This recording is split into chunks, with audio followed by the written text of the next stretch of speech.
Hi friends, ಎಲ್ಲರೂ ಹೇಗಿದ್ದೀರಾ? ಚೆನ್ನಾಗಿದ್ದೀರಾ ಅಂತ ಭಾವಿಸ್ತೀನಿ. Welcome back to our YouTube channel. ಇವತ್ತು ನಾನು ಡೈಲಿ ವ್ಲಾಗ್ ಮಾಡ್ತಾ ಇದ್ದೀನಿ. ಪಾಪುದು ಡೈಲಿ ರೋಟೀನ್ ತೋರಿಸಿ ಮತ್ತು ಡೈಲಿ ಏನೆಲ್ಲ ಮಾಡ್ತಾಳೆ ಅದೆಲ್ಲ ಆ್ಯಕ್ಟಿವಿಟಿ ಎಲ್ಲ ತೋರಿಸಿ ಅಂತ ಹೇಳ್ತಾ ಇದ್ದೆ. ಇವತ್ತು ಈ ಒಂದು ವಿಡಿಯೋದಲ್ಲಿ ಫುಲ್ಲು ಡೀಟೇಲಾಗಿ ತಿಳಿಸ್ಕೊಡ್ತೀನಿ ಫ್ರೆಂಡ್ಸ್. ಮತ್ತು ಫುಡ್ ರೋಟೀನ್ ಸಹಿತ ಒಂದು ಆ್ಯಡ್ ಮಾಡಿದ್ದೀನಿ, ನೀವು ಖಂಡಿತವಾಗಿ ನೋಡಲೇಬೇಕು. ಸಾಕಷ್ಟು ಜನ ಕೇಳ್ತಾ ಇದ್ದಿ ಪಾಪುದು ಡೈಲಿ ರೋಟೀನ್ ಹೇಗಿರುತ್ತೆ, ಮತ್ತು ಎಷ್ಟು ಗಂಟೆಗೆ ಸ್ನಾನ ಮಾಡಿಸ್ತೀರಾ, ಮತ್ತು ಯಾವ ರೀತಿಯಾಗಿ ಫುಡ್ ತಿನ್ನಿಸ್ತೀರಾ, ಎಷ್ಟು ಗಂಟೆಗೆ ಫುಡ್ ತಿನ್ನಿಸ್ತೀರಾ, ದಿನಕ್ಕೆ ಎಷ್ಟು ಬಾರಿ ಫುಡ್ಡನ್ನು ತಿನ್ನಿಸ್ತೀರಾ, ಅದೆಲ್ಲ ಫುಲ್ಲು ಡೀಟೇಲಾಗಿ ವಿಡಿಯೋ ಮೂಲಕ ಹೇಳಿ ನಮಗೂ ಸಹಿತ ಹೆಲ್ಪ್ಫುಲ್ ಆಗುತ್ತೆ. ನಮಗೆ ಗೊತ್ತಾಗ್ತಿಲ್ಲ, ಫಸ್ಟ್ನೇ ಮಗು ನ್ಯೂ ಬಾರ್ನ್ ಬೇಬಿ, ನಮಗೇನು ಗೊತ್ತಾಗ್ತಾ ಇಲ್ಲ ಸಿಸ್ಟರ್. ನಮ್ಮ ಮನೇಲಿ ಒಬ್ಬರೇ ಇರೋದು ನಾವು. ಈ ಒಂದು ವಿಡಿಯೋ ನಿಮ್ಮೆಲ್ಲರಿಗೋಸ್ಕರ, ಯಾರೆಲ್ಲ ಕಾಯ್ತಾ ಇದ್ರಿ ನಿಮ್ಮೆಲ್ಲರಿಗೋಸ್ಕರ ವಿಡಿಯೋ ತೆಗೆದಿದ್ದೀನಿ ಫ್ರೆಂಡ್ಸ್. ನೋಡಿ ಸಪೋರ್ಟ್ ಮಾಡಿ. ಇದು ಬಂದು 2 ದಿನದ ವಿಡಿಯೋ ಆಗಿರುತ್ತೆ, ನೋಡಿ. ಓಕೆ ಫ್ರೆಂಡ್ಸ್, ನಮ್ಮ ಡೋರಿಗೆ ಆಟ ಆಡಿಸ್ಬೇಕಂತೆ ಇಲ್ಲಿ ಕರ್ಕೊಂಬಂದಿದ್ದೀನಿ. ಎಲ್ಲರೂ ತುಂಬ ಚೆನ್ನಾಗಿ ಆಟ ಆಡ್ತಾಳೆ. ವಿಡಿಯೋದಲ್ಲಿ ತೋರಿಸಿಲ್ಲ ಅಷ್ಟೇ, ಅವಳು ಚೆನ್ನಾಗಿ ಫ್ರೀಯಾಗಿ ಆಟ ಆಡಬೇಕು ಅಂದರೆ ಇಲ್ಲಿ ಚೆನ್ನಾಗಿ ಆಟ ಆಡ್ಕೊಂಡ್ಬಿಡ್ತಾಳೆ. ಅದಕ್ಕೆ ನೋಡಿ ರೆಡಿ ಮಾಡಿಸ್ಕೊಂಡು ನೀಟಾಗಿ ಕರ್ಕೊಂಬಂದಿದ್ದೀನಿ. ಇಲ್ಲಿ ಸ್ವಲ್ಪ ಸೌಂಡು ವಾಯ್ಸ್ ಓವರ್ ಕೊಡ್ತೀನಿ, ಕೇಳಿಸ್ಕೊಳ್ಳಿ. ಹಾಗೆ ಆಟ ಆಡ್ತೀನಿ ನಮ್ಮ ಡೋರನ್ನ. ಅಲ್ವಾ ಡೋರ? ಹೀಗೆ ತಿರುಗಿಸ್ಬೇಕಂತೆ, ಅವಳು ನೋಡಬೇಕಂತೆ. ಆರಾಮ್ಸಾಗಿ ಕುತ್ಕೊಂಡ್ಬಿಟ್ಟಿದ್ದಾಳೆ. ನಮ್ಮ ಯಶಿಕಾ ಅಂತೂ ನಾಳೆ ಅಣ್ಣರ ಸ್ಕೂಲಿಗೆ ಹೋಗ್ತೀನಿ, ಫಂಕ್ಷನ್ ಇದೆ ಅಂತ ಇವಾಗಲೂ ರೆಡಿ ಆಗ್ತಾ ಇದ್ದಾಳೆ. ಬಟ್ಟೆ ಎಲ್ಲ ರೆಡಿ ಮಾಡ್ಕೊಂಡ? ವೈಟ್ ಡ್ರೆಸ್ ಹಾಕೊಂಡು ಹೋಗ್ಬೇಕಂತೆ. ಅದಕ್ಕೆ ಯಶನ ಕರ್ಕೊಂಡು ಹೋಗ್ತೀನಿ ಅಂತ ಹೇಳಿದ್ದಾನೆ ಸಾಗರು. ಭಯ, ಎಲ್ಲಿ ಜನದಲ್ಲಿ ಏನಾದರೂ ಒಂದು ಆಗುತ್ತೆ ಅಂತ ಭಯ. ಅವರಪ್ಪ ಬೇಡ ಅಂತಂತೆ, ರಂಗಣ ಬೇಡ ಅಂತ. ಮತ್ತೆ ಏನು ಮಾಡ್ತೀವಿ ಮಗಳೇ? ಬಾಯ್ರಿ, ಮತ್ತೆ ಏನು ಮಾಡ್ತೀವಿ ಹೇಳು? ಬಚ್ಚಿಕೊಂಡು ಹೋಯ್ತೀಯಾ? ಕರೆಕ್ಟ್, ಅಪ್ಪನ ಕಾಣ್ದಂಗೆ. ಹೌದಾ? ಹಂಗೆ ಮಾಡಬಾರ್ದು, ಅಪ್ಪ ಬೈಯುತ್ತಲ್ಲವ.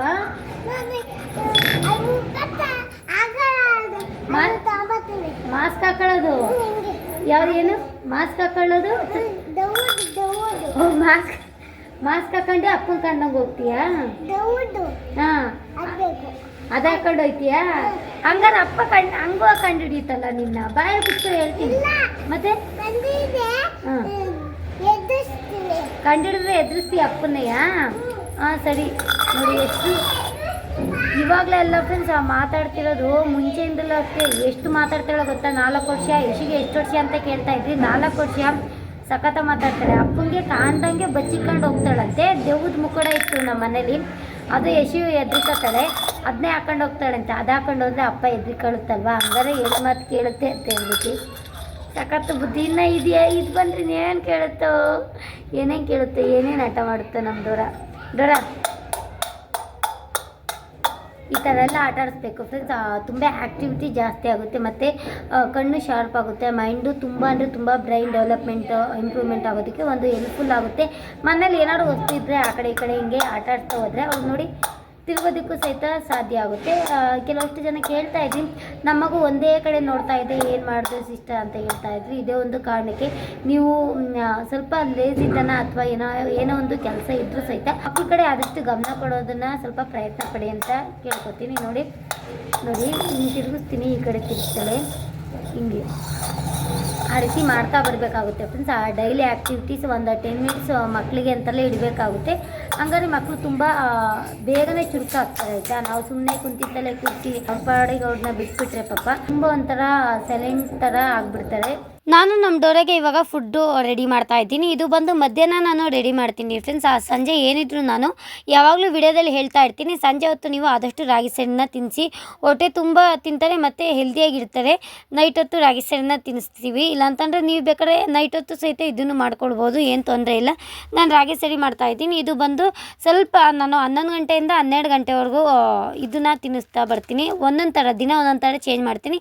ಇವತ್ತು ರವೆದು ಕೊಡ್ತಾ ಇದ್ದೀನಿ ಫ್ರೆಂಡ್ಸ್. ಬಾಂಬೆ ರವೆ ತೊಗೊಂಡಿದ್ದೀನಿ. ಬಾಂಬೆ ರವೆನ 1.5 ಟೇಬಲ್ ಸ್ಪೂನ್ ಅಷ್ಟು ತೊಗೊಂಡು ಚೆನ್ನಾಗಿ ಕೆಂಪುಗಾಗೋವರೆಗೂ ಹುರ್ಕೊಳ್ಬೇಕಾಗುತ್ತೆ. ಮಕ್ಕಳಿಗೆ ಮಾಡ್ತಿದ್ದೀರಾ ಅಂತಂದರೆ ಸ್ವಲ್ಪ ಪೇಷನ್ಸಿಂದ ನಿಧಾನಕ್ಕೆ ಮಾಡ್ಕೊಳ್ಳಿ ಆಯಿತಾ. ಸ್ವಲ್ಪ ನೀಟಾಗಿ ಹುರ್ಕೊಳ್ಳಿ, ಜಾಸ್ತಿ ಸೀಸೋದಕ್ಕೆ ಹೋಗ್ಬಿಡಿ, ಸೀದು ಬಿಡುತ್ತೆ. ಸ್ವಲ್ಪ ರವೆ ಇರೋದಲ್ವಾ, ಜಾಸ್ತಿ ಸೀದೋಗ್ಬಿಡುತ್ತೆ. ನಿಧಾನಕ್ಕೆ ಹುರ್ಕೊಂಡಿದ್ದ ನಂತರ ನೀರನ್ನು ಹಾಕ್ಕೊಳ್ಬೇಕಾಗುತ್ತೆ. 1 ಟೇಬಲ್ ಸ್ಪೂನು 1.5 ಟೇಬಲ್ ಸ್ಪೂನ್ ಅಷ್ಟು ರವೆಗೆ 1 ಗ್ಲಾಸ್ ಅಷ್ಟು ನೀರನ್ನು ಹಾಕಿದ್ದೀನಿ. ಒಂದು ಚಿಕ್ಕ ಗ್ಲಾಸಲ್ಲಿ 1 ಗ್ಲಾಸ್ ಅಷ್ಟು ನೀರನ್ನು ಹಾಕ್ಕೊಂಡು ಸ್ವಲ್ಪ ಚಿಟಿಕೆಯಷ್ಟು ಉಪ್ಪನ್ನು ಹಾಕ್ಕೊಂಡು ಚೆನ್ನಾಗಿ ಮಿಕ್ಸ್ ಮಾಡ್ಕೊಳ್ತಾ ಇದ್ದೀನಿ. ಉಪ್ಪು ಹಾಕಬೇಡ ಅಂತ ಹೇಳ್ತಾರೆ ಡಾಕ್ಟ್ರು ಸಹಿತ 1 ವರ್ಷದವರೆಗೂ ಹಾಕಬಾರ್ದು ಅಂತ ಹೇಳ್ತಾರೆ. ಸ್ವಲ್ಪ ರೂಢಿ ಆಗಲಿ ಅಂತ ಹೇಳ್ಬಿಟ್ಟು ಜಾಸ್ತಿ ಏನು ಹಾಕ್ತಾಯಿಲ್ಲ, ಸ್ವಲ್ಪ ಹಾಕಿ ಆಯಿತಾ. ದಿನಕ್ಕೆ 1 ಟೈಮ್ ಉಪ್ಪನ್ನು ಹಾಕಿದ್ರೆ ಏನು ತೊಂದರೆ ಆಗೋದಿಲ್ಲ, ಜಾಸ್ತಿ ಹಾಕೋದಕ್ಕೆ ಹೋಗ್ಬಿಡಿ. ಉಪ್ಪನ್ನು ಹಾಕ್ಕೊಂಡು ನೀರನ್ನು ಹಾಕಿದ್ವಿ ಅಲ್ವಾ, ಚೆನ್ನಾಗಿ ಮಿಕ್ಸ್ ಮಾಡ್ತಾ ಬನ್ನಿ, ಚೆನ್ನಾಗಿ ಕುದೀತಾ ಇರುತ್ತೆ. ಇದೆಲ್ಲ ಮೀಡಿಯಮ್ ಫ್ಲೇಮಲ್ಲೇ ಮಾಡಬೇಕಾಗುತ್ತೆ. ಹೈ ಫ್ಲೇಮಲ್ಲಿ ಮಾಡೋಕ್ಕೋದ್ರೆ ಫುಲ್ಲು ಸೀದೋಗುತ್ತೆ, ಹೆಲ್ದಿಯಾಗೂ ಸಹಿತ ಇರೋದಿಲ್ಲ. ಚೆನ್ನಾಗಿ ಕುದೀತಾ ಬರ್ತಾ ಇದೆ ನೋಡಿ, ಎಷ್ಟು ಚೆನ್ನಾಗಿ ಬರ್ತಾ ಇದೆ ಅಂತ. ಆಮೇಲೆ ಬರ್ತಾ ಬರ್ತಾ ಲೋ ಫ್ಲೇಮಿಗೆ ಇಟ್ಕೊಂಡು ಚೆನ್ನಾಗಿ ಮಿಕ್ಸ್ ಮಾಡಿಕೊಂಡ್ರೆ ಸರಿ ಹೋಗುತ್ತೆ. ಉಪ್ಪಿಟ್ಟಿಗೆ ಹೇಗೆ ರವೆ ಕಲಿಸ್ತೀರ ನೋಡಿ, ಮಿಕ್ಸ್ ಮಾಡ್ತೀರ ನೋಡಿ, ಅದೇ ರೀತಿ ಮಿಕ್ಸ್ ಮಾಡೋದು. ಈ ಥರ ಮಕ್ಕಳಿಗೆ ತಿನ್ನಿಸೋದ್ರಿಂದ ಹೆಲ್ದಿಯಾಗಿ ಇರ್ತಾರೆ. ಮತ್ತು ರೈಸು ತಿನ್ಸೋಕ್ಕಿಂತ ಮುಂಚೆ ಈ ಥರ ರವೆನ ರೂಢಿ ಮಾಡಿ ಫ್ರೆಂಡ್ಸ್, ಆವಾಗ ರೈಸ್ ತಿನ್ನೋದಕ್ಕೂ ಸಹಿತ ಈಸಿ ಆಗುತ್ತೆ. ಡೈರೆಕ್ಟಾಗಿ ರೈಸ್ ಕೊಟ್ಬಿಟ್ರೆ ತಿನ್ನೋದಕ್ಕೂ ಅವ್ರಿಗೂ ಸಹಿತ ಆಗೋದಿಲ್ಲ. ಲಾಟಿ ಸ್ವಲ್ಪ ತುಪ್ಪನ ಹಾಕ್ತಾಯಿದ್ದೀನಿ, ಉಪ್ಪು ಆಲ್ರೆಡಿ ಹಾಕಿದ್ದೀನಿ. 1/4 ಟೇಬಲ್ ಸ್ಪೂನಷ್ಟು ತುಪ್ಪನ ಹಾಕ್ತಾಯಿದ್ದೀನಿ. ಒಬ್ಬೊಬ್ಬರು 1 ಟೇಬಲ್ ಸ್ಪೂನಷ್ಟು ಹಾಕ್ಬಿಡ್ತೀರಾ. ದಯವಿಟ್ಟು ಈ ಕೋಲ್ಡ್ ಸೀಸನಲ್ಲಂತೂ ಹಾಗೆ ಮಾಡೋದಕ್ಕೆ ಹೋಗ್ಬಿಡಿ. ಸ್ವಲ್ಪ ಮೋಷನ್ ಸ್ವಲ್ಪ ಚೆನ್ನಾಗಿ ಹೋಗಲಿ ಅನ್ನೋ ಕಾರಣಕ್ಕೋಸ್ಕರ ಸ್ವಲ್ಪ 1/4 ಟೇಬಲ್ ಸ್ಪೂನಷ್ಟು ನಾನು ತುಪ್ಪನ ಹಾಕಿದ್ದೀನಿ. ದಿನ 1 ಟೇಬಲ್ ಸ್ಪೂನು, ದಿನ 2 ಟೇಬಲ್ ಸ್ಪೂನು ತುಪ್ಪನ ಹಾಕೋದ್ರಿಂದ ಮಕ್ಕಳಿಗೆ ಫುಲ್ಲು ಕಫ ಕಟ್ಟುತ್ತೆ, ಎದೆ ಕಟ್ಕೊಂಡ್ಬಿಡುತ್ತೆ ಕಫ. ಅದು ತಡೆಯೋದಕ್ಕೆ ಹಾಕೋದಿಲ್ಲ, ಮಕ್ಕಳು ಉಸಿರು ಕಟ್ದಂಗೆ ಆಗುತ್ತೆ. ದಯವಿಟ್ಟು ಆದಷ್ಟು ತುಪ್ಪನ ಕಡಿಮೆ ಮಾಡಿ ಆಯಿತಾ, ಈ ಕೋಲ್ಡ್ ಸೀಸನ್ನಲ್ಲಿ. ಆಮೇಲೆ ಬೇಕು ಅಂತಂದರೆ ನೀವು ಒಂದು ಅರ್ಧ ಟೇಬಲ್ ಸ್ಪೂನು, 3/4 ಟೇಬಲ್ ಸ್ಪೂನಷ್ಟು ನೀವು ಹಾಕ್ಕೊಳ್ಬೋದು, ಸ್ವಲ್ಪ ಬೇಸಿಗೆಗಾಲ ಬರೋ ಟೈಮಲ್ಲಿ. ರೆಡಿಯಾಗಿದೆ ಎಲ್ಲ ಫೈನಲಿಗೆ, ತುಂಬ ಚೆನ್ನಾಗಿದೆ ಫ್ರೆಂಡ್ಸ್. ಅದು ಸ್ಮೆಲ್ಲಂತೂ ಎಷ್ಟು ಚೆನ್ನಾಗಿ ಬಂದಿತ್ತು ಅಂದರೆ ಸ್ವಲ್ಪ ಪೇಷನ್ಸಿಂದ ಸೀದಂಗೆ ನೋಡ್ಕೊಂಡು ಚೆನ್ನಾಗಿ ರೆಡಿ ಮಾಡಿ. ತುಪ್ಪ ಸ್ಮೆಲ್ ಹಾಗೆ ಘಮ ಘಮ ಬರ್ತಾಯಿತ್ತು. ಇವಾಗ ನಮ್ಮ ಬೇಬಿಗೆ ಊಟನ ತಿನ್ನಿಸಿದ್ದೀನಿ. ಆರಾಮ್ಸೆ ಊಟ ತಿನ್ನಿಸಿದಾದ್ಮೇಲೆ ಸ್ವಲ್ಪ ಹೊತ್ತು ವಾಕಿಂಗ್ ಮಾಡಿಸಿಲ್ಲ ಅಂತ ಅಂದರೂ ಪರವಾಗಿಲ್ಲ, ನೀವು ಬೆನ್ನನ್ನು ನೀಳಬೇಕಾಗುತ್ತೆ. ಜೀರ್ಣಕ್ರಿಯೆ ಬೇಗ ಚೆನ್ನಾಗಿ ಆಗೋ ಥರ ಬೆನ್ನನ್ನು ನೀಳಿದ ತಕ್ಷಣವೇ ಮಲಗಿಸೋಕ್ಬಿಟ್ರೆ ಮಕ್ಕಳು ವಾಮಿಟೇಷನ್ ಇಮಿಡಿಯೇಟ್ಲಿ ಮಾಡ್ಕೊಂಡ್ಬಿಡ್ತಾರೆ ಆಯಿತಾ. ಜಾಸ್ತಿ ಮಾಡ್ಕೊಂಡ್ಬಿಡ್ತಾರೆ, ಎಷ್ಟು ತಿನ್ನಿಸಿರ್ತೀರ ಅಷ್ಟು ಫುಲ್ಲು ವಾಮಿಟಿಂಗು ಉಲ್ಟಾ ಆಗಿಬಿಡುತ್ತೆ. ಅದಕ್ಕೆ ಹೇಳ್ತಾ ಇರೋದು, ಸ್ವಲ್ಪ ಹುಷಾರಾಗಿ ನೋಡ್ಕೊಂಡು ಊಟ ಆಗಿದ ನಂತರ ನಾನು ರವೆದು ಕೊಟ್ಟಿದ್ದೆ ಅಲ್ವ ಇವತ್ತು, ಆ ರವೆ ಫುಡ್ ಮಾಡಿದ್ದೆ ಇವತ್ತು. ಊಟ ಎಲ್ಲ ಆಯಿತು, ಆಟ ಆಡ್ತಾ ಇದ್ದೀನಿ. ಅವಳು ಸ್ವಲ್ಪ ಬೆನ್ನನ್ನು ನೀಳಿಸಿ, ಅವಳಿಗೆ ಡೈಲಿ ಏನೇ ಊಟ ತಿನ್ನಿಸ್ಬೇಕು ಅಂದರೆ ಸ್ವಲ್ಪ ಒಂದು 10 ನಿಮಿಷ ವಾಕಿಂಗ್ ಮಾಡಿಸಿದ್ರೆ ಸರಿ ಹೋಗುತ್ತೆ. ತೇಗ್ ಇಮಿಡಿಯೇಟಾಗಿ ಬರುತ್ತೆ ಫ್ರೆಂಡ್ಸ್. ಮೇಯ್ನ್ ಮಕ್ಕಳಲ್ಲಿ ತೇಗ್ ಬಂದರೆ ಜೀರ್ಣಕ್ರಿಯೆ ಬೇಗ ಆಗುತ್ತೆ ಅಂತ ಅರ್ಥ. ಇವಾಗ ಆಟ ಆಡೋದಕ್ಕೆ ಬಿಟ್ಟಿದ್ದೀನ, ಎಲ್ಲಿ ಬಂದಿದ್ದಾಳೆ ನೋಡಿ, ಸುಸ್ಸು ಮಾಡ್ಕೊಂಡ್ಬಿಟ್ಟಿದ್ದಾಳೆ. ನಾನು ನೋಡೇ ಇಲ್ಲ, ಹಾಗೆ ವಿಡಿಯೋ ತೆಗೆದುಬಿಟ್ಟಿದ್ದೀನಿ. ನೀವು ಕೇಳ್ತಾ ಇದ್ದಿಲ್ವ ಎಷ್ಟೊಂದು ಜನ ಪಾಪಿಗೆ ಡೈಪರ್ ಹಾಕ್ತೀರಾ ಅಂತ. ಖಂಡಿತವಾಗಿ ನಾನು ಡೈಪರ್ ಹಾಕೋದಿಲ್ಲ ಫ್ರೆಂಡ್ಸ್. ಸುಸ್ಸು ಮಾಡ್ಕೊಂಡಿದ್ದಾಳೆ. ಸ್ವಲ್ಪ ನಾನಿಲ್ಲಿ ಒಂದು ಸ್ವಲ್ಪ ಒದ್ದೆ ಬಟ್ಟೆಯಲ್ಲಿ ನೀರನ್ನು ಮಾಡ್ಕೊಂಡು ಒರೆಸ್ಬಿಟ್ಟು ಮತ್ತೆ ಚಡ್ಡಿನ ಹಾಕ್ತೀನಿ. ಸ್ವಲ್ಪ ಪೇಷನ್ಸಿಂದ ಇದೆಲ್ಲ ಮಾಡಬೇಕಾಗುತ್ತೆ. ಡೈಪರ್ ಹಾಕೋದ್ರಿಂದ ಮಕ್ಕಳಿಗೆ ಅಷ್ಟೊಂದು ಒಳ್ಳೆಯದಲ್ಲ ಫ್ರೆಂಡ್ಸ್. ಕ್ಯಾನ್ಸರ್ಗೆ ಸ್ವಲ್ಪ ಇದಾಗ್ತದೆ ಅಂತ ಹೇಳ್ತಾರೆ. ಅದಕ್ಕೆ ನನಗೆ ಭಯ ಆಗಿ ನಾನು ಯಾವುದೇ ರೀತಿಯಾಗಿ ಡೈಪರ್ ಹಾಕೋದಿಲ್ಲ. ಯಶಿಕೆಗೆ ಅವಳಿಗೆ ಸ್ವಲ್ಪ ಹಾಕ್ತಿದ್ದೆ, ನೈಟು ಮಲಗಬೇಕಾದ್ರೆ ಹಾಕ್ತಿದ್ದೆ, ಇಡೀ ದಿನ ಹಾಕ್ತಿರಲಿಲ್ಲ. ನೈಟ್ ಮಲಗಬೇಕಾದ್ರೆ ಮಾತ್ರ ಸುಸ್ಸು ಮಾಡ್ಕೋತಾಳೆ, ಡಿಸ್ಟರ್ಬ್ ಆಗುತ್ತೆ ನಮಗೆ, ಎದ್ದೊಳ್ತಾಳಲ್ಲ ಅಂತ ಹಾಕ್ತಿದ್ವಿ. ಇವಳಿಗಂತೂ ನೈಟ್ ಹೊತ್ತು ಹಾಕೋದಿಲ್ಲ, ಮಾರ್ನಿಂಗು ಹಾಕೋದಿಲ್ಲ. ಎಲ್ಲರೂ ಔಟ್ಸೈಡ್ ಏನಾದ್ರು ಹೋಗಬೇಕು ಅಂದರೆ ಮಾತ್ರ ನಾವು ಹಾಕ್ತೀವಿ. ಖಂಡಿತವಾಗಿ ಡೈಪರ್ ಹಾಕೋದಕ್ಕೆ ಹೋಗ್ಬಿಡಿ. ಆಲ್ಮೋಸ್ಟ್ ಒಂದು ಸ್ವಲ್ಪ ಚಡ್ಡಿಗಳ್ನ ಯೂಸ್ ಮಾಡಿ. ಚಿಕ್ಕದು ಚಡ್ಡಿ ಬರುತ್ತೆ ಅಲ್ವಾ, ಕಾಟನ್ದು, ಪ್ಯೂರ್ ಕಾಟನ್ ಇರಬೇಕು, ತುಂಬ ಸಾಫ್ಟಾಗಿರಬೇಕು, ಮಕ್ಕಳಿಗೆ ಕಂಫರ್ಟಬಲ್ ಆಗಿರಬೇಕು. ಚಡ್ಡಿ ಅಂತಂದರೆ ಒಬ್ಬೊಬ್ಬರು ಯಾವ ರೀತಿಯಾಗಿ ಹಾಕ್ತಾರೆ ಅಂತಂದರೆ ಜೀನ್ಸ್ ಚಡ್ಡಿ ಆಗಿರ್ಬೋದು, ರಫ್ ಚಡ್ಡಿ ಆಗಿರ್ಬೋದು, ಡಿಸೈನ್ ಚಡ್ಡಿಗಳು, ಅದೆಲ್ಲ ಹಾಕೋದಕ್ಕೆ ಹೋಗ್ಬಿಡಿ. ಮಕ್ಕಳಿಗೆ ಇವಾಗಲೇ ತಡ್ಕೊಳ್ಳೋದು ಅಷ್ಟೊಂದು ಅವ್ರಿಗೆ ಕಂಫರ್ಟಬಲ್ ಇರೋದಿಲ್ಲ, ಶಕ್ತಿ ಇರೋದಿಲ್ಲ. ಸ್ವಲ್ಪ ನೋಡ್ಕೊಂಡು ಸಾಫ್ಟಾಗಿರೋ ಬಟ್ಟೆನೇ ಹಾಕಿ. ನೀವು ನೋಡ್ತಿರ್ಬೋದು ನನ್ನ ಮಗಳಿಗೆ ಬರೀ ಕಾಟನ್ ಬಟ್ಟೆನೇ ಹಾಕೋದು ಆಯಿತಾ. ಹಂಗೆ ಹಾಕಿದರೆ ಮಕ್ಕಳು ಹೆಲ್ದಿಯಾಗಿರ್ತಾರೆ, ಯಾವುದೇ ರೀತಿ ಇರಿಟೇಷನ್ ಆಗೋದಿಲ್ಲ, ಸ್ಕಿನ್ ಅಲರ್ಜಿನ ಸಹಿತ ಬೇಗ ಬರೋದಿಲ್ಲ. ಈ ಥರದ್ದು ಬಟ್ಟೆನೆಲ್ಲ ಹಾಕಿ ಆಟ ಆಡೋದಕ್ಕೆ ಅವ್ರ ಪಾಡಿಗೆ ಅವ್ರನ್ನ ಒಂದು ಆಟ ಆಡೋದಕ್ಕೆ ಬಿಡಬೇಕಾಗುತ್ತೆ. ಮಕ್ಕಳು ಆ್ಯಕ್ಟಿವಿಟಿ ಆಗಬೇಕು ಅಂದರೆ ನೀವು ಮೇಯ್ನ್ ಆಟ ಆಡೋದಕ್ಕೆ ಬಿಟ್ಟರೆ ತಾನೇ ಆ್ಯಕ್ಟಿವಿಟಿ ಆಗೋದು. ನಮ್ಮ ದೊಡ್ಡನಂತೂ ಮನೆಯಲ್ಲಿ ಜಾಸ್ತಿ ಜನ ಇರೋದ್ರಿಂದ ನೀವು ನಂಬ್ತಿರೋ ಬಿಡ್ತಿರೋ ಯಾವಾಗಲೂ ಎತ್ಕೊಳ್ತಾರೆ ಫ್ರೆಂಡ್ಸ್. ಅದೊಂದೇ ನನಗೆ ಬೇಜಾರು. ಇವಾಗ ನೋಡಿ ದಬಾಕೊಂಡು ಮುಂದೆ ಬರೋದಕ್ಕೆ ಸ್ಟಾರ್ಟ್ ಮಾಡ್ತಾ ಇದ್ದಾಳೆ. ಮುಂದೆ ಫುಲ್ಲು ಬರೋದಿಲ್ಲ. ಪಾಪದು ಹೇಗೆ ಆ್ಯಕ್ಟಿವಿಟಿ ಆಗ್ತಾಳೆ ಹೇಳಿ ಅಂತ ಹೇಳ್ತಾ ಇದ್ರಿ ಅಲ್ವಾ, ಮುಂದೆ ಜಾಸ್ತಿ ಬರೋದಿಲ್ಲ, ಸ್ವಲ್ಪ ಮುಂದೆ ಬರ್ತಾಳೆ. ಆಟ ಸಾಮಾನು ಮುಂದೆ ಇಟ್ಟರೆ ಸ್ವಲ್ಪ ಹಿಂಗೆ ಕೈ ನೀರು ತಗೊಳ್ಳೋದು, ಮುಂದೆ ಬರೋದಕ್ಕೆ ಪ್ರಯತ್ನ ಪಡೋದು, ಆ ರೀತಿಯಾಗಿ ಮಾಡ್ತಾ ಇದ್ದಾಳೆ. ಮತ್ತು ಮಾತು ಅಮ್ಮ ಅಂತ ಕರಿತಾಳೆ, ಅಪ್ಪ ಅಂತ ಕರಿತಾಳೆ, ಅವ್ವ ಅಂತ ಕರಿತಾಳೆ, ಅಕ್ಕ ಅಂತಲೂ ಸಹಿತ ನೆನ್ನೆ ಕರೆದಿದ್ದಾಳೆ. ವಿಡಿಯೋ ಎನಿ ಟೈಮ್ ಅವಳು ಯಾವ ರೀತಿಯಾಗಿ ಹೇಗೆ ಮಾತಾಡ್ತಾಳೆ ಏನು ಅಂತ ಶೂಟ್ ಮಾಡೋದಕ್ಕಾಗೋದಿಲ್ಲ ಅಲ್ವಾ, ಅದನ್ನೇ ಕಾಯ್ಕೊಂಡಿರೋದಕ್ಕಾಗೋದಿಲ್ಲ. ಅಕ್ಕ ಅಂತ ಕರೆದಿದ್ದಾಳೆ, ಮಾತಲ್ಲಿ ಆ್ಯಕ್ಟಿವಿಟಿ ಇದ್ದಾಳೆ.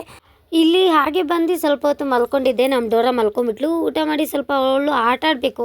ಊಟ ಮಾಡಿದ ತಕ್ಷಣ ಮಲಗಿಸ್ಬೇಡಿ ಫ್ರೆಂಡ್ಸ್, ಜೀರ್ಣಕ್ರಿಯೆ ಆಗಲಿ, ಆಮೇಲೆ ಮಲ್ಕೊಂಡಿದ್ಲಲ್ವ. ನಮ್ಮ ಯಶಿಕ ಆಟ ಮಾಡ್ತಾಯಿದ್ಲು. ಬಾರಮ್ಮ ಅಂದರು ಮಲ್ಕೊಳ್ಳಲ್ಲ ಅಂತ ಇವತ್ತು ಆಟ ಮಾಡ್ತಿದ್ಲು. ನೋಡಿ ಹೆಂಗೆ ಕುತ್ಕೊಂಡಿದ್ದಾಳೆ, ತುಡಿಸ್ತಾ ಇದ್ದಾಳೆ ಅಂತ ತುಡಿಸ್ತಾ ಇದ್ದಾಳೆ. ಹಾಗೆ ವಿಡಿಯೋ ತಗೊಂಡಿದ್ದೀನಿ ಕಾಣ್ದಂಗೆ, ಸುಮ್ಮನೆ ನೋಡೋಣ ಹೆಂಗೆ ಇದು ಮಾಡ್ತಾಳೆ, ತುಡಿಸ್ತಾಳೆ ಇಲ್ವಾ ಅಂತ. ತುಡಿಸೇ ಬಿಟ್ಲು ಫ್ರೆಂಡ್ಸ್. ಆ ಪಾಪ ಮಲಿಕೋ ಬಾ ಅಂದರೂ ಬರ್ತಾನೆ ಇಲ್ಲ. ರಂಗ ಕರ್ಕೊಂಡ್ರು ನೋಡಿ, ಬೇಡ ಬೇಡ ಅಂತ ಹೇಳ್ತಾ ಇದ್ದಾಳೆ.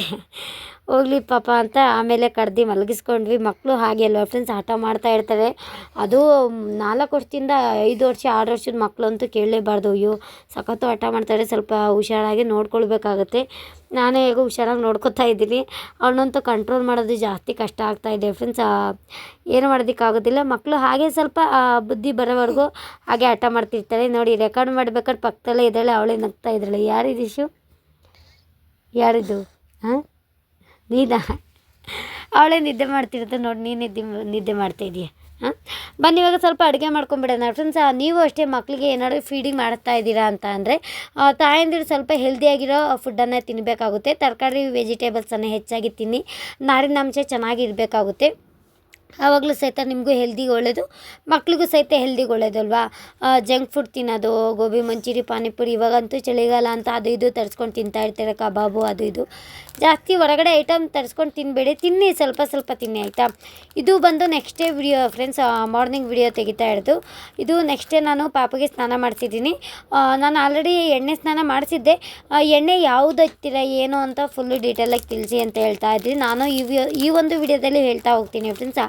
ನಾನು ಇವಾಗ ಸದ್ಯಕ್ಕೆ ಬಂದುಬಿಟ್ಟು ಅವಳಿಗೆ ಯಾವ ರೀತಿಯಾಗಿ ಕೋಲ್ಡ್ ಆಗಿದೆ ಅಂತ ಅಂದರೆ ನಾನು ಬರೀ ಕೊಬ್ಬರಿ ಎಣ್ಣೆ ಅಪ್ಲೈ ಮಾಡ್ತೀನಿ. ಸ್ವಲ್ಪ ಅವಳಿಗೆ ಹೀಟ್ ಆಗಿದೆ ಅಂತ ಅಂದರೆ ನಾನು ಒಳ್ಳೆಣ್ಣೆ ಅಪ್ಲೈ ಮಾಡ್ತೀನಿ. ಇಲ್ಲ ನಾರ್ಮಲ್ಗಿದ್ದಾಳೆ ಅಂತ ಅಂದರೆ ಕೊಬ್ಬರಿ ಎಣ್ಣೆ ಒಳ್ಳೆಣ್ಣೆ ಎರಡು ಸಹಿತ ಸ್ವಲ್ಪ ಎರಡು ಮಿಕ್ಸ್ ಮಾಡಿಬಿಟ್ಟು ಸಮ ಪ್ರಮಾಣದಲ್ಲಿ ಸ್ವಲ್ಪ ಬಿಸಿ ಮಾಡಿ ಅಪ್ಲೈ ಮಾಡ್ತೀನಿ. ಹೀಗೆ ನೀವು ಇದು ಮಾಡಿ. ಮಕ್ಕಳಿಗೆ ಏನಾದರೂ ಶೀತ ಆಗಿದೆ ಅಂತ ಅಂದರೆ ಸ್ವಲ್ಪ ಕೊಬ್ಬರಿ ಎಣ್ಣೆನ ಡೈಲಿ ಅಪ್ಲೈ ಮಾಡಿ. ಡೈಲಿ ಬೇಡ, ಒಂದು 2 ದಿನಕ್ಕೊಂದ್ಸರಿ 3 ದಿನಕ್ಕೊಂದ್ಸರಿ ಅಪ್ಲೈ ಮಾಡಿ. ಬಿಸಿಲಿಗೆ ಇಟ್ಕೊಳ್ಳೋದಕ್ಕೆ ಹೋಗ್ಬಿಡಿ. ಕೊಬ್ಬರಿ ಎಣ್ಣೆ ಅಪ್ಲೈ ಮಾಡಿದ್ಮೇಲೆ ಬಿಸಿಲಿಗೆ ಇಟ್ಕೊಳ್ಳೋಕೆ ಹೋಗ್ಬಿಡಿ, ಮಕ್ಕಳು ಬ್ಲ್ಯಾಕ್ ಆಗಿಬಿಡ್ತಾರೆ. ಹಾಗೆ ನೆಳ್ಳಲ್ಲೇ ಮಲಗಿಸಿ ನೀವು ಅದನ್ನು ಸ್ವಲ್ಪ 1 ಅವರ್ 2 ಅವರು ಬಿಟ್ಬಿಟ್ಟು ಆಮೇಲೆ ನೀವು ಸ್ನಾನ ಮಾಡಿಸ್ಬೋದು. ನಿಮ್ಗೇನಾದ್ರು ಮಕ್ಕಳಿಗೆ ಹೀಟ್ ಆಗಿದೆ ಅಂತಂದರೆ ನೀವು ಬೇಕಾದ್ರೆ ಹರಳೆಣ್ಣೆನ ಅಪ್ಲೈ ಮಾಡಬೇಕಾಗುತ್ತೆ. ಯಾವುದಿಲ್ಲ ನಾರ್ಮಲಾಗಿದ್ದಾರೆ ಅಂತಂದರೆ ಎರಡು ಸ್ವಲ್ಪ ಮಿಕ್ಸ್ ಮಾಡಿ ಇದು ಮಾಡಿ ಆಯಿತಾ. ಇದೇ ರೀತಿ ನಾನು ಮಾಡ್ತಾ ಬರೋದು ಫ್ರೆಂಡ್ಸ್. ಸ್ನಾನ ಎಲ್ಲ ಆಯಿತು ನೋಡಿ. ಸ್ವಲ್ಪ ಇವಾಗ ಬಿಸಿಲಿಲ್ಲ ಅಂತ ಒಳಗಡೆ ಕೂರಿಸ್ಕೊಂಡಿದ್ದೆ. ಬಿಸಿಲು ಬಂತು, ರಂಗ ಕರ್ಕೊಂಬಿಟ್ಟಿದ್ದಾನೆ. ಬಾ ಬಿಸಿಲು ಬಂತು ಓಡಿ ಕರ್ಕೊಂಬಂದಿದ್ದಾನೆ. ನಮ್ಮದಂತೂ ಮಕ್ಕಳಿಗೆ ಅಯ್ಯೋ ಇಬ್ಬರು ತಲೆ ಕೆಟ್ಟೋಗುತ್ತೆ ಫ್ರೆಂಡ್ಸ್. ಇಬ್ಬರದು ಕಟ್ಟ ತಡೆಯೋದಕ್ಕೆ ಆಗೋದಿಲ್ಲ. ನಮ್ಮ ಡೋರ ಸ್ವಲ್ಪ ಪರವಾಗಿಲ್ಲ, ತುಂಬ ಅಂದರೆ ತುಂಬ ಸೈಲೆಂಟು ನೋಡಿ. ಅಣ್ಣವರು ಆಟಾಡ್ತಾ ಇದ್ದಾರೆ, ಅಲ್ಲಿ ಕುಂಟೆಬಿಲ್ಲೆ ಆಟಾಡ್ತಾಯಿದ್ರು. ಹಂಗೆ ಮೂತಿ ಮಾಡ್ಕೊಂಡು ಹೆಂಗೆ ನೋಡ್ತಾ ಇದ್ಲು ಅಂತ. ಇವಾಗ ಮೂತಿ ಮಾಡ್ತಾರೆ ನೋಡಿ. ಹೀಗೆ ಮೂತಿ ಮಾಡೋದು ದಿನ. ಏನಾದ್ರು ಇಂಪಾರ್ಟೆಂಟ್ ಏನಾದ್ರು ನೋಡಬೇಕು ಅಂದರೆ ಹಿಂಗೆ ಮೂತಿ ಮುಂದಕ್ಕೆ ಮಾಡಿಬಿಡ್ತಾಳೆ. ಅದಂತೂ ನೋಡಿ ನಮಗೆ ಖುಷಿ ಆಗುತ್ತೆ. ಸ್ನಾನ ಎಲ್ಲ ಮಾಡಿಸಿದ್ದಾಯಿತು. ಅವಳಿಗೆ ಫುಡ್ಡು ಇವಾಗ ಏನು ರೆಡಿ ಮಾಡ್ತೀನಿ ಅಂತಂದರೆ ಸ್ವಲ್ಪ ನಾನು ಆಲ್ರೆಡಿ ಶೇರ್ ಮಾಡಿದ್ದೀನಿ, ಅದಕ್ಕೋಸ್ಕರನೇ ಶೇರ್ ಮಾಡ್ತಿಲ್ಲ. ನಿಮ್ಗೇನಾದರೂ ಫುಲ್ಲು ಡೀಟೇಲಾಗಿ ಬೇಕು ಅಂತಂದರೆ ಪಾಪು ಫುಡ್ ರೋಟಿನು ನಾನು ಹಿಂದಿನ ವಿಡಿಯೋದಲ್ಲೇ ಹಾಕಿದ್ದೀನಿ. ಇವತ್ತು ಬಂದು ನಾನು ಸ್ವಲ್ಪ ಅವಳಿಗೆ ಬೀಟ್ರೋಟ್ ಪ್ಯೂರಿ ಮತ್ತು ರಾಗಿ ಮಾಲ್ಟ್ ಬರುತ್ತೆ ನೋಡಿ, ಅದನ್ನು ಮಿಕ್ಸ್ ಮಾಡಿ ಚೆನ್ನಾಗಿ ರಾಗಿ ಸರಿ ಯಾವ ರೀತಿಯಾಗಿ ಮಾಡ್ತೀವಿ ನೋಡಿ ಅದೇ ರೀತಿ ಮಾಡಿದ್ದೆ. ನೀವು ಅದೇ ರೀತಿಯಾಗಿ ಮಾಡಿ ಆಯಿತಾ. ಇವಾಗ ಸ್ವಲ್ಪ ನಾನು ನೈಟ್ ಸ್ಕಿನ್ ಕೇರ್ ಮಾಡ್ಕೊಳ್ತಾ ಇದ್ದೀನಿ ಫ್ರೆಂಡ್ಸ್. ಆಲ್ಮೋಸ್ಟ್ ನೈಟ್ ಬರ್ತಾ ಇದೆ. ನೈಟ್ ಸ್ಕಿನ್ ಕೇರ್ ಮಾಡ್ತಾಯಿದ್ದೀನಿ. ನಾನು ನೈಟ್ ಹೊತ್ತು ಕೊಬ್ಬರಿ ಎಣ್ಣೆನ ಅಪ್ಲೈ ಮಾಡೋದು. ನೀವು ಹಿಂದಿನ ವಿಡಿಯೋ ಹಳೆಬ್ರು ನೋಡಿದ್ರೆ ಗೊತ್ತಾಗ್ತಿರುತ್ತೆ. ನನ್ನ ಸ್ಕಿನ್ ಕೇರ್ ಬಂದುಬಿಟ್ಟು ನಾನು ಯಾವಾಗಲೂ ಕೊಬ್ಬರಿ ಎಣ್ಣೆ ಅಪ್ಲೈ ಮಾಡ್ತೀನಿ. ಇಲ್ಲ ಅಂತಂದರೆ ನಾನು ವಿಟಮಿನ್ ಇ ಟ್ಯಾಬ್ಲೆಟ್ಸು ಮಂತ್ಲಿಗೆ ಒಂದು 4 ಟೈಮ್ ಯೂಸ್ ಮಾಡ್ತೀನಿ. ವಿಟಮಿನ್ ಇ ಟ್ಯಾಬ್ಲೆಟ್ಸನ್ನು ಫೇಸ್ಗೆ ಹಾಕೊಳ್ಳೋದ್ರಿಂದ ಅಪ್ಲೈ ಮಾಡೋದ್ರಿಂದ ತುಂಬ ಸ್ಕಿನ್ನು ಚೆನ್ನಾಗಿರುತ್ತೆ, ಹೆಲ್ದಿಯಾಗಿರುತ್ತೆ. ಮುಂದಿನ ದಿನಗಳಲ್ಲೇ ಅದನ್ನು ಸಹಿತ ಶೇರ್ ಮಾಡ್ಕೊಳ್ತಾ ಹೋಗ್ತೀನಿ. ಇದು ಬಂದು ಕೊಬ್ಬರಿ ಎಣ್ಣೆ ಆಲ್ಮೋಸ್ಟ್ ವಿಡಿಯೋ ಮಾಡಿದ್ದೀನಿ. ಸರ್ವಾಣಿ ಅವ್ರ ಕಡೆಯಿಂದ ತರಿಸ್ಕೊಂಡಿದ್ದು. ಟಿಪ್ಟೂರ್ ಕಡೆಯಿಂದ ಅವರೇ ಓನಾಗಿ ಮ್ಯಾನುಫ್ಯಾಕ್ಚರ್ ಮಾಡ್ತಾರೆ. ಅವ್ರದ್ದೇ ತೋಟ ಇದೆ, ಓನಾಗಿ ಮ್ಯಾನುಫ್ಯಾಕ್ಚರ್ ಮಾಡ್ತಾರೆ. ಇದು ಕೊಬ್ಬರಿ ಎಣ್ಣೆನೂ ಸಿಗುತ್ತೆ, ತೆಂಗಿನಕಾಯಿ ಎಣ್ಣೆನೂ ಸಿಗುತ್ತೆ, ಮತ್ತು ಕಡಲೆಕಾಯಿ ಎಣ್ಣೆನೂ ಸಹಿತ ಸಿಗುತ್ತೆ. ಸ್ಕ್ರೀನ್ ಮೇಲೆ ನಂಬರನ್ನು ಹಾಕಿರ್ತೀನಿ, ಕಾಲ್ ಮಾಡಿ ನೀವು ಸಹಿತ ಬೈ ಮಾಡ್ಬೋದು. ತುಂಬ ಆಫರ್ಡಬಲ್ಲೇ ಸಿಗುತ್ತೆ. 1 ಲೀಟ್ರ್ ಕೊಬ್ಬರಿ ಎಣ್ಣೆ ನೀವು ನಂಬ್ತಿರೋ ಬಿಡ್ತಿರೋ 350 ರೂಪಾಯಿ ಆಯಿತಾ. ಜಸ್ಟ್ 350 ರೂಪಾಯಿಗೆ ಕೊಬ್ಬರಿ ಎಣ್ಣೆ ಸಿಗುತ್ತೆ. ಮತ್ತು ತೆಂಗಿನಕಾಯಿ ಎಣ್ಣೆ ಬಂದುಬಿಟ್ಟು 700 ರುಪೀಸು, 700 ರೂಪಾಯಿಗೆ 1 ಲೀಟ್ರ್ ಎಣ್ಣೆ ಸಿಗುತ್ತೆ. ಇದು ಆಫರಲ್ಲಿ ಬಿಟ್ಟಿರೋದು, ಇವಾಗ ಆಫರಲ್ಲಿ ಬಿಟ್ಟಿದ್ದಾರೆ. ಬೇಗ ಹೋಗಿ ಆರ್ಡರನ್ನು ಪ್ಲೇಸ್ ಮಾಡ್ಕೊಳ್ಳಿ ಅಂತ ಕೇಳ್ಕೊತೀನಿ ಆಯಿತಾ. ನಿಮಗೆ ಹೆಲ್ಪ್ ಆಗಲಿ ಅಂತ ಮಾಡ್ತಾ ಇರೋದು. ತುಂಬ ಪ್ಯೂರ್ ಆಗಿದೆ ಫ್ರೆಂಡ್ಸ್. ಅದಕ್ಕೆ ಬೇರೆ ಕಡೆ ಎಲ್ಲ ನೀವು ತೊಗೊಳ್ಳೋ ಬದಲು ಇವ್ರ ಹತ್ರನೇ ತೊಗೊಂಡ್ರೆ ತುಂಬ ಚೆನ್ನಾಗಿರುತ್ತೆ. ಅವರು ಎಷ್ಟು ಚೆನ್ನಾಗಿ ಕಾಯಿ ಮಟ್ಟೆ ಎಲ್ಲ ಸೈಡಿಗೆ ಹಾಕಿ ಮಧ್ಯೆ ಕೊಡ್ತಾರೆ. ಅದು ನೋಡೋದಕ್ಕೋಸ್ಕರ ನೀವು ತೊಗೊಳ್ಳಿ ಆಯಿತಾ. ತುಂಬ ಚೆನ್ನಾಗಿರುತ್ತೆ. ಅವ್ರ ಪ್ಯಾಕಿಂಗ್ ಅಂತೂ ನನಗೆ ತುಂಬ ಅಂದರೆ ತುಂಬ ಇಷ್ಟ ಆಯಿತು. ಇದುವರೆಗೂ ಈ ರೀತಿ ಪ್ಯಾಕಿಂಗ್ ಮಾಡೋದು ಎಲ್ಲೂ ನೋಡೇ ಇಲ್ಲ. ಫಸ್ಟ್ ಟೈಮ್ ನೋಡಿರೋದು ಪ್ಯಾಕಿಂಗ್ ಮಾಡೋದನ್ನು, ಸರ್ವಾಣಿ ಕಡೆಯಿಂದ ನಿಮ್ಗೆ ಏನಾದ್ರು ಕೊಬ್ಬರಿ ಎಣ್ಣೆ ಬೇಕು ಅಂತಂದರೆ ಈ ಒಂದು ನಂಬರ್ಗೆ ಕಾಲ್ ಮಾಡಿ ನೀವು ಬೇಗ ಬೇಗ ಆರ್ಡರನ್ನು ಪ್ಲೇಸ್ ಮಾಡ್ಕೊಳ್ಳಿ. ಅವ್ರ ಹತ್ರನೂ ಸಹಿತ ಇದರಿಂದ ಏನೆಲ್ಲ ಬೆನಿಫಿಟ್ಸ್ ಇದೆ ಅಂತಲೂ ಸಹಿತ ನೀವು ಕೇಳಿ ತಿಳ್ಕೊಬೋದು. ಅವರು ವಿಡಿಯೋ ನೋಡಿ ಯೂಟ್ಯೂಬ್ಗೂ ಹಾಕಿರ್ತಾರೆ ಮತ್ತು ಇನ್ಸ್ಟಾಗ್ರಾಮಲ್ಲೂ ಹಾಕಿರ್ತಾರೆ. ಓಕೆ, ಬನ್ನಿ ಇವಾಗ ಬೇಗ ಬೇಗ ಹೋಗಿ ಸ್ವಲ್ಪ ಊಟನ ಮಾಡ್ಕೊಂಡ್ಬಿಡೋಣ. ಕೊಬ್ಬರಿ ಎಣ್ಣೆ ಎಲ್ಲ ಅಪ್ಲೈ ಮಾಡ್ಕೊಂಡಿದ್ದಾಯಿತು. ಸ್ವಲ್ಪ ಕಣ್ಣು ತಂಪಂತ ಅನ್ನಿಸ್ತು. ಸ್ವಲ್ಪ ಕೋಲ್ಡ್ ಆಗಿಬಿಟ್ಟಿತ್ತು ಫ್ರೆಂಡ್ಸ್. ಕೋಲ್ಡು ಹೀಟು ಎರಡೂ ಆಗಿಬಿಟ್ಟಿದೆ ನನಗೆ. ಅದಕ್ಕೆ ಸ್ವಲ್ಪ ಕೊಬ್ಬರಿ ಎಣ್ಣೆನ ಅಪ್ಲೈ ಮಾಡಿಕೊಂಡೆ. ಚೆನ್ನಾಗಿ ಕೊಬ್ಬರಿ ಎಣ್ಣೆ ಅಪ್ಲೈ ಮಾಡ್ಕೊಂಡಿದ್ಮೇಲೆ ಎಷ್ಟು ಚೆನ್ನಾಗಿ ನಿದ್ದೆ ಬರ್ತಾಯಿತ್ತು ಗೊತ್ತಾ. ನಿದ್ದೆ ಮಾಡೋಂಗಿಲ್ಲ, 2 ಮಕ್ಕಳು ಇದ್ದಾರಲ್ವ, ಹೇಗೆ ನಿದ್ದೆ ಮಾಡೋದಕ್ಕೆ ಸಾಧ್ಯ ಅಲ್ವಾ. ನಮ್ಮ ಡೋರದು ಊಟ ಎಲ್ಲ ಆಯಿತು ಫ್ರೆಂಡ್ಸ್. ಆ ಡೋರ್ ಆರಾಮ್ಸಾಗಿ ಊಟ ಮಾಡ್ಕೊಂಡು ಅವಳು ಮಲ್ಕೊಳ್ಳೋದಕ್ಕೆ ಬಂದಿದ್ದಾಳೆ. ನೋಡಿ ಇಲ್ಲಿ ಮಕ್ಕಳು ಆಟ ಆಡ್ತಾ ಇದ್ದಾರೆ, ಅವರಿಬ್ಬರು ಆಟ ಆಡ್ತಾ ಇದ್ದಾರೆ. ಇಲ್ಲಿ ನಮ್ಮ ಡೋರ ಮೂತಿ ಮಾಡ್ಕೊಂಡು ನಮ್ಮಮ್ಮ ಏನು ಮಾಡ್ತಾ ಇದ್ದಾರೆ, ಯಾವಾಗಲೂ ಕ್ಯಾಮ್ರಾ ಹಿಡಿತಾರಲ್ವ ಅಂತ ಅವಳಿಗೂ ಡಿಸ್ಟರ್ಬ್ ಆಗಬಾರ್ದು ಫ್ರೆಂಡ್ಸ್. ಅದಕ್ಕೆ ಜಾಸ್ತಿ ವಿಡಿಯೋ ಮಾಡ್ತಾ ಇಲ್ಲ, ಇನ್ನು ಮುಂದೆ ಮಾಡ್ತೀನಿ ಆಯಿತಾ. ಅವಳು ಫುಡ್ ರೋಟೀನ್ ಆಗಿರ್ಬೋದು, ಫುಡ್ ರೋಟೀನು ದಿನಕ್ಕೆ 2 ಸರಿ ನನ್ನ ಕೈಲಿ ಆದಷ್ಟು ನಾನು ತೋಡ್ತಾ ಬರ್ತೀನಿ, ಇಲ್ಲ ಒಂದೊಂದು ಸರಿನಾದ್ರು ತೋಡ್ತಾ ಬರ್ತೀನಿ. ಅವಳಿಗೆ ಏನೇನು ತಿನ್ನಿಸ್ತೀನಿ ಅದನ್ನೇ ತೋರಿಸೋದು. ಇನ್ನು ಹಣ್ಣು ನಾನು ಇದು ಮಾಡಿಲ್ಲ, ನಾನು ಜಸ್ಟ್ ಆ್ಯಪಲ್ ಮಾತ್ರ ಬೇಯಿಸಿ ಕೊಡ್ತೀನಿ, ಬಾಯ್ಲ್ ಮಾಡಿ ಸ್ವಲ್ಪ ಸ್ಟೀಮ್ ಮಾಡಿ ಕೊಡ್ತೀನಿ. ಅದು ಬಿಟ್ಟು ಇನ್ನೇನೂ ಕೊಡೋದಿಲ್ಲ. ಡ್ರೈ ಫ್ರೂಟ್ಸ್ ಅಂತೂ ಕೊಡ್ತಾ ಇಲ್ಲ ನಾನು. ಇದು ಕೊಡ್ತಾ ಇದ್ದೀನಿ, ಅದೇ ಅವ್ರದ್ದು ಪ್ರಾಡಕ್ಟು ತರಿಸ್ಕೊಂಡಿದ್ದೆ ಅಲ್ವ, ರಾಗಿ ಮಾಲ್ಟು, ಅದನ್ನು ಕೊಡ್ತಾಯಿದ್ದೀನಿ. ಮಿಕ್ಸ್ ಮಾಡಿ ಕೊಡ್ತಾಯಿದ್ದೀನಿ. ನಮ್ಮದು ರಾಗಿ ಹಿಟ್ಟಿಗೆ ಅದು ರಾಗಿ ಸರಿ ಮಾಡ್ತೀನಿ ಅಲ್ವ, ಅದಕ್ಕೆ ಮಿಕ್ಸ್ ಮಾಡಿ ಕೊಡ್ತೀನಿ. ಓಕೆ ಫ್ರೆಂಡ್ಸ್, ಈ ಒಂದು ವಿಡಿಯೋನ ಇಲ್ಲಿಗೆ ಏನು ಮಾಡ್ತಾಯಿದ್ದೀನಿ. ಹೋಪ್ಫುಲಿ ಇಷ್ಟ ಆಯಿತು ಅಂತ ಅಂದ್ಕೊಂಡಿದ್ದೀನಿ. ಇಷ್ಟ ಆಗಿದೆ ದಯವಿಟ್ಟು ಆದಷ್ಟು ಜನ ಲೈಕ್ ಮಾಡಿ, ಕಮೆಂಟ್ ಮಾಡಿ, ಶೇರ್ ಮಾಡಿ. ನನ್ನ ಒಂದು ಚಾನಲ್ಗೆ ಸಬ್ಸ್ಕ್ರೈಬ್ ಮಾಡ್ಕೊಳ್ಳೋದು ಮಾತ್ರ ಮರಿಬೇಡಿ. ಆದಷ್ಟು ಜನ ಸಪೋರ್ಟ್ ಮಾಡ್ಕೊಂಡು ನಿಮಗೆ ಯಾವ ರೀತಿಯಾಗಿ ವಿಡಿಯೋ ಬೇಕು ಅಂತ ಕಮೆಂಟ್ ಮೂಲಕ ತಿಳಿಸಿ, ಅದೇ ರೀತಿಯಾಗಿ ವಿಡಿಯೋ ಮಾಡ್ತಾ ಹೋಗ್ತೀನಿ. Okay, bye bye. ನಾಳೆ ಮತ್ತೊಂದು ಹೊಸ ವಿಡಿಯೋ ಜೊತೆ ನಿಮಗೆ ಸಿಗ್ತೀನಿ. ಅಲ್ಲಿವರೆಗೂ lots of love, take care, bye bye, love you all.